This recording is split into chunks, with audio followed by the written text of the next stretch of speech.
Uşaqlıq hissi ilə döyünən hər kəsi təbrik eləyirik və istərdik qoy dünyamızda olan bütün uşaqlar daim sağlam, təhlükəsiz, qayğı və firavanlıq içərisində yaşasınlar. Bir daha hər birini təbrik eləyirik. Və sonda elə birləşmiş xor kollektivi bizə Şən Azərbaycan oxuyacaq. Buyurun uşaqlar, yenidən səhnə sizindir.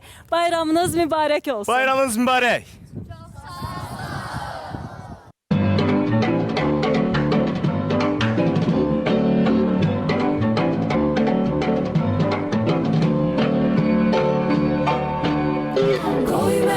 Söhbət açım ilk baharımdan, nəğməm yenə bir də keçim öz diyarımdan. Mal bəhrəli ağan özü, bir düzü, şirvan özü, gəl deyir şən Azərbaycan. Təgüllərin şəfalıdır, təgüllə səfalıdır, hər yanı gülşən Azərbaycan. El qızlara düzün kür qırağından, min gül açır Gəncəmizin hər budağında.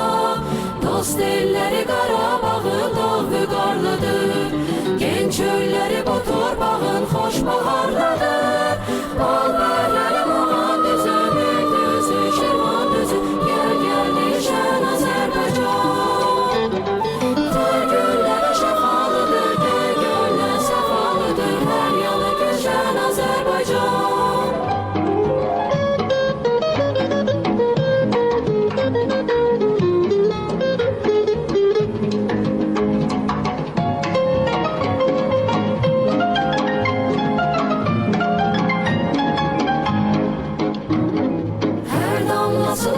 Çalan göy xəzərim var, hər ulduza nəğməm olan min şəhərim var.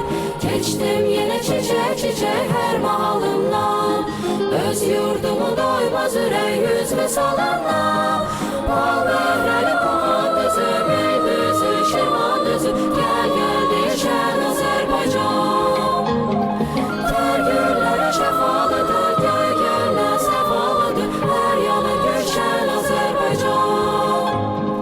Hər yanı gülşən Azərbaycan.